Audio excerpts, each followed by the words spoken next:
What is going on? Dan Fitz, the street preacher here. It's a very difficult video for me to make. I almost talked about politics briefly instead, because my mind was saying, talk about something that isn't this. But no, I wanted to go ahead and do it. I'm actually sitting at my desk, but I want it to be more personal, because this is me talking to you personally, and this is a very difficult subject for me to cover, especially my, I guess, experience in it, because it was a very painful time for me. Not that you're aware of this at the time, that's why I want to share this with you, so maybe it will help you out of the situation that you may find yourself in. What does the word addiction mean to you? Now, I'm not talking about how you look at other people, the drug addict in the street, or the person at work who's addicted to McDonald's and is overweight. I'm not talking about the way you see it in other people. I'm talking about how you see it in yourself. Now, you might say something like, I'm addicted to nothing. I have no addictions. I truly believe 90% of society has a social media addiction, whether they realize it or not. You see a lot of people out in the street doing this. The person sitting next to you, the lounge room, your family, your friends.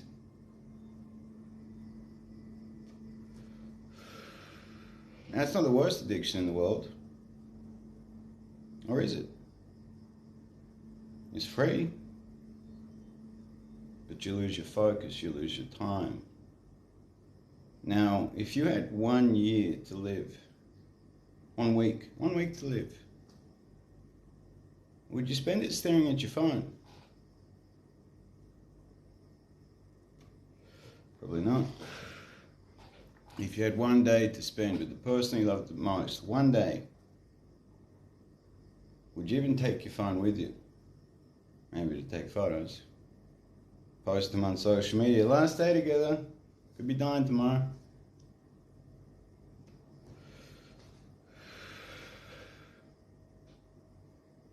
So most people think drugs, alcohol, sometimes food. Gambling, again, like social media, just the behavior, but look how damaging that is. Gambling is something I also struggled with. When I'm in the West and I get into a routine and I do the same thing every day, even if I think I love it, eventually I find myself getting to a point where I need something exciting. I need a rush. That's why my life is very different to most people. The motorbikes, the things that I do, although they seem maybe crazy or dangerous or different to some people, I like to challenge myself. I like to get uncomfortable. It makes me feel alive. It makes me feel something, which is a lot of the time what our addictions are. Now, I've been an athlete since this period I'm about to tell you, and up until the last couple of years, I've been an athlete. I've trained like an athlete. I've thought like an athlete. I've treated my body most of the time as an athlete, eating right. Once I managed to get alcohol under control, that's why I look the way that I do. That's why I've done different sporting events, from Muay Thai to building a great body, but I never decided to compete. I had no interest in needing a trophy or anything like that. I just liked the challenge. I liked that feeling of wanting to do something. It'd been very hard and difficult, challenging, maybe even giving you fear at times. Can I do this lift? Can I win this fight? I mean, the same fear I know most people have around just going to the fucking gym. They'll drive there in their gym gear, they'll stop in the car park. People would tell me they drive home sometimes and they'd rather just not go in. I got myself to be addicted to that feeling of this makes me uncomfortable, kind of scared, but I would still do it. That's one of the tips or pieces of advice, firstly, I could give you. You need to replace whatever your addiction is, whether it be ice cream, whether it be television, whether it be serious drugs, like whatever that thing is, you need to replace it with something else. That's just a given. This is why I don't like AA, this is why I don't like sobriety. I mean, all the best to those who do it and it works for them and that's what they want, but AA is a business model, rehab is a business model, and it costs tens of thousands of dollars for the most average facility, the most average stint, as I call it, like a stint in prison. You're bound to go back.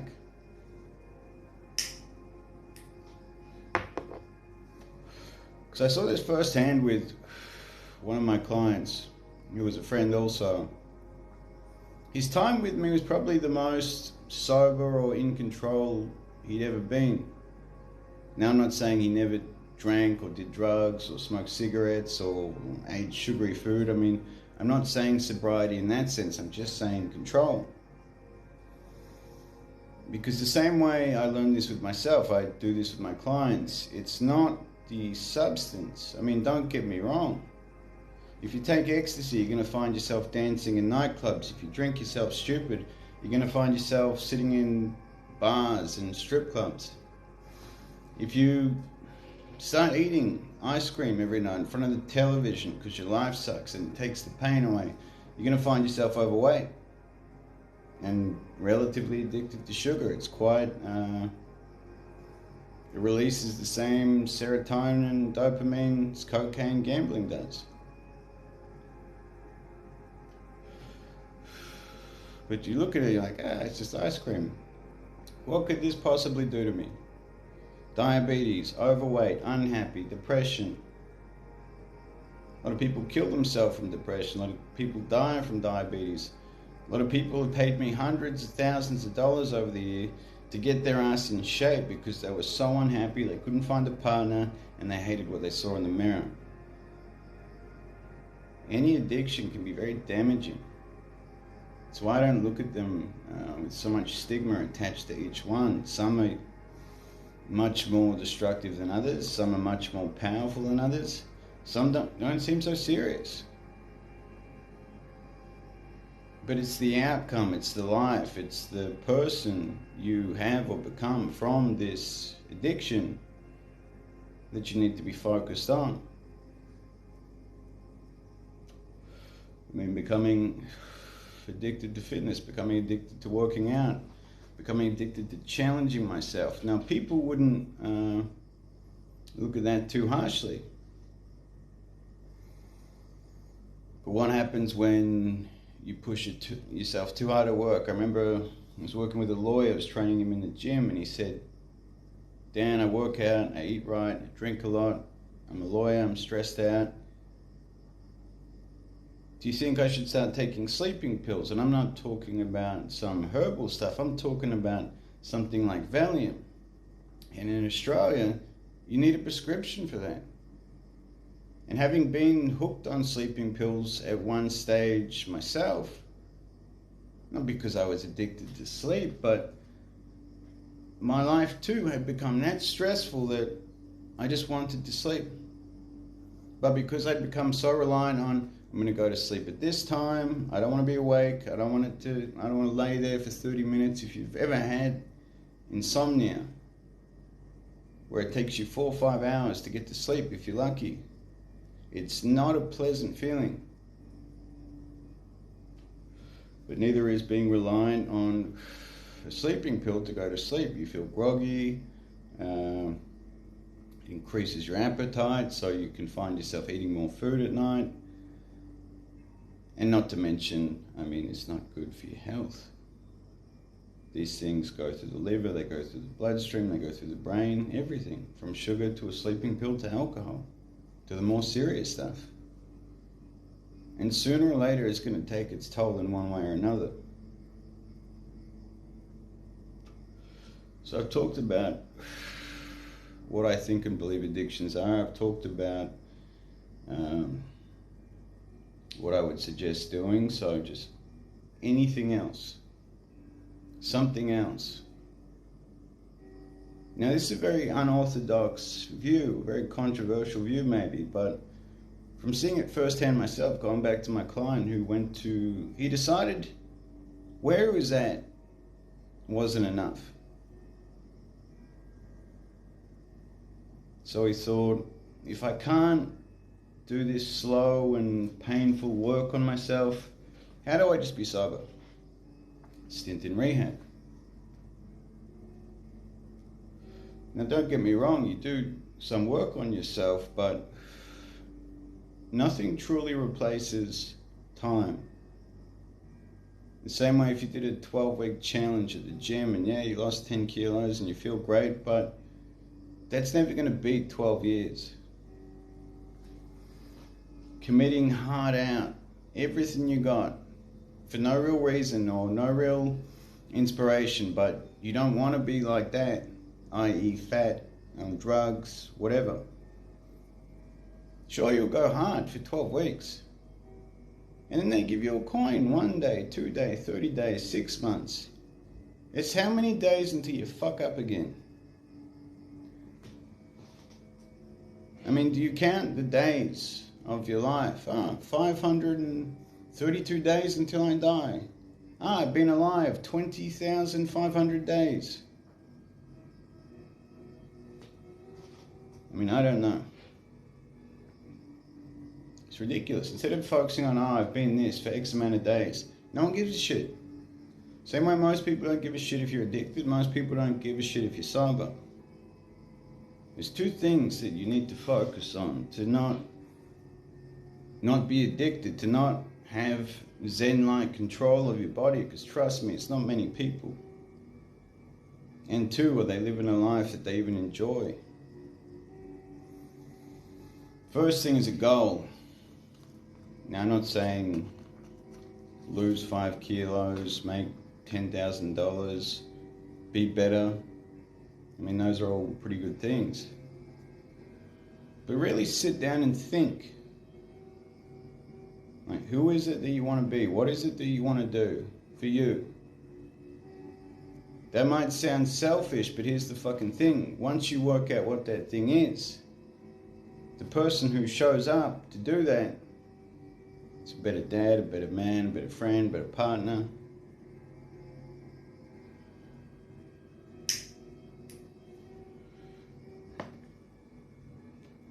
But here's the more difficult one. When you work to becoming a better man or improving your life or doing something you've never done before, you start to uncover parts of you that you probably haven't looked at before, probably haven't fixed, probably need to look at, but you haven't. This may be a traumatic childhood, this may be a shit time at high school, this may be a traumatic first relationship, you got divorced or something, I don't know. But it's pretty easy to pinpoint these things. How do I know? When did you start drinking? When did you start eating too much sugar? When did you start realizing you need sleeping pills because you're so stressed out? What happened around that period of time? It was painful. It was hard. It was unpleasant that you lost something.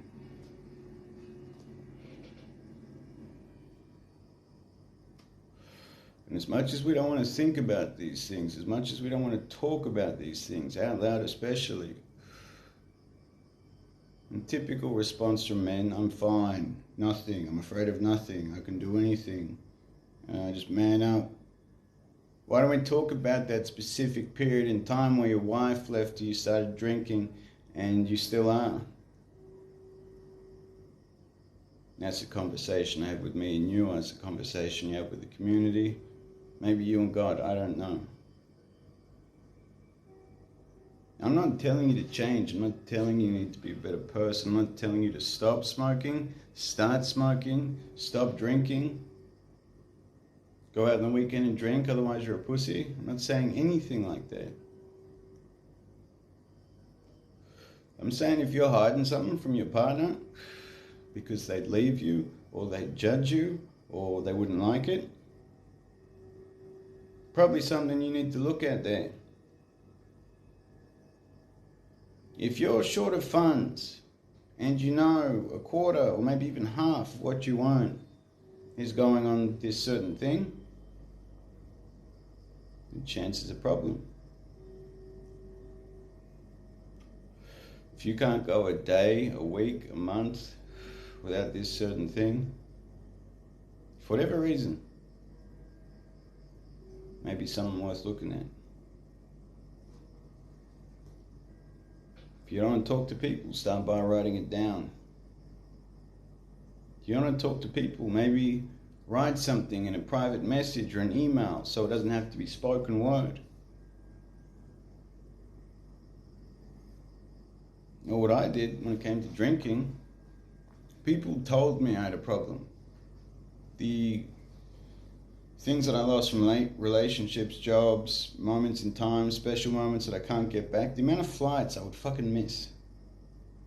And I was a day late, things that you can't get back.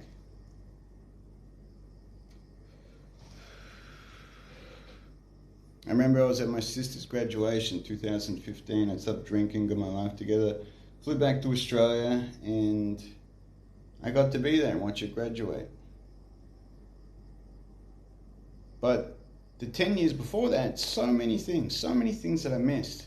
Because I would drink too much the night before, had no idea why. I mean, the answer is in everything I just told you.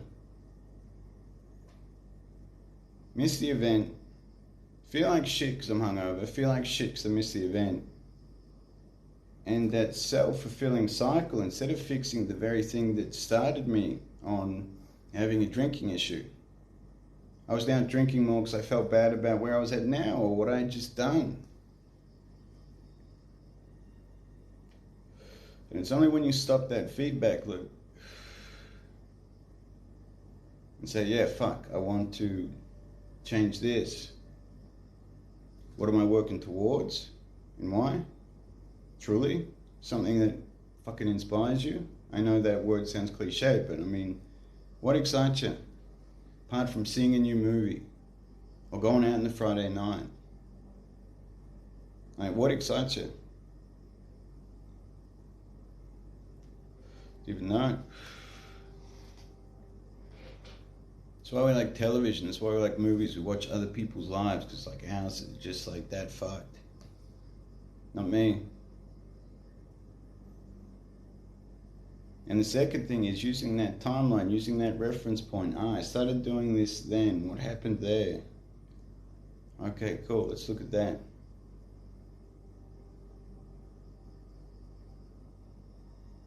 Because in there is something for you to learn.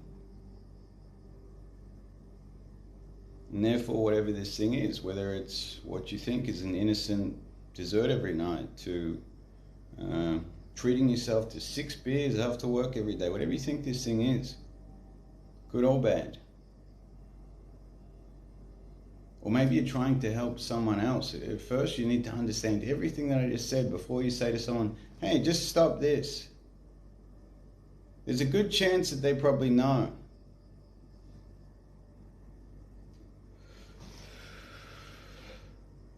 In the same way with your own addictions or vices that you may not have. What if someone said to you, hey, give up social media today. We're not friends anymore. Give up drinking with your friends, or we're no longer in a relationship. Imagine if you said that to someone. Of course, they would or should at least compromise or look at it if the request is reasonable. But if someone says to you, no, I'd rather drink a bottle of wine every night than be in a relationship with you.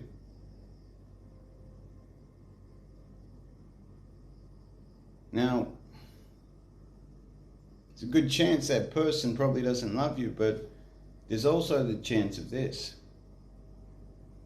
They themselves are that deep in an addiction, feedback loop of pain where before they quit that, they'll lose you first, or their job, or whatever it is that they will on this journey. I mean, it's a journey in the wrong direction a lot of the time, but it's what it is.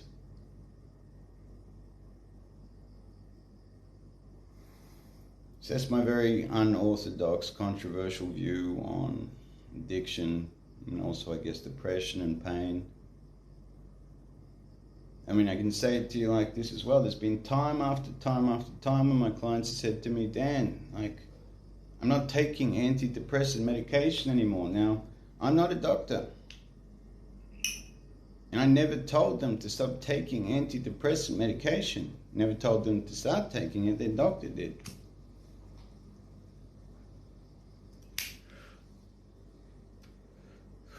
Same way I don't tell my clients that everything I say is right and you have to do exactly what I say. They, in their own infinite wisdom, in their own free choice, went to their doctor and their doctor said, you seem a lot better. You seem happier. What have you been doing? Oh, this crazy DFP thing. Well, I improve the areas of my life. I address the pain and things get better. Oh, cool. Well, yeah, I think you should stop taking these now because you don't seem to need them.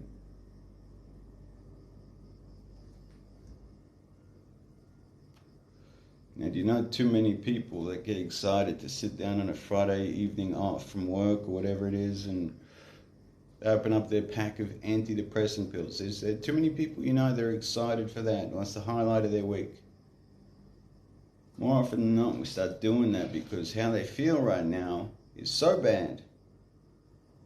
They would do anything but continue to feel how they do now.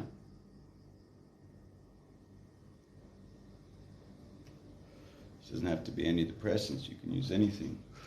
That's why we do most things. We either want to be happy or we don't want to feel like we do now. Love and fear, that kind of thing. So learn to love you, learn to love what it is that you want, learn to love the people that you're with, people that you care about. I mean, the same way with my drinking when it was at its worst.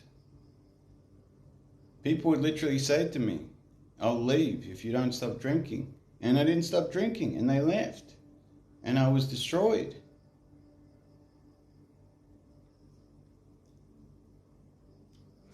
I didn't stop. It's not that I didn't love those people. It's not that I wanted that relationship to end. It's not that I wanted to keep being an out-of-control drunk. It had just gone on for years and years and years, and it was all I knew, and it was all I thought made me happy. But it was one of the very things keeping me and making me unhappy. But my life and my reality at that point, from what it used to be, was better. So I thought that was good. But everything that I've spoken about, I went through until I look back at that period and I think, fuck. Things were so bad, that's what made you happy. Things were so bad, that's all you did for fun. Or things were so bad, you worked so fucking hard, or you worked your ass off for that. But that's the gift of time, hindsight, knowledge. You don't get your time back.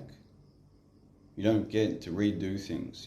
People don't come back. Experiences don't come back. Hopefully, this information, the way I delivered it to you and giving you a choice on what you want to do now, because it's a choice, hopefully it saves you a few years. Hopefully it gives you your life back. Hopefully it helps your relationships. And most importantly, the one with you.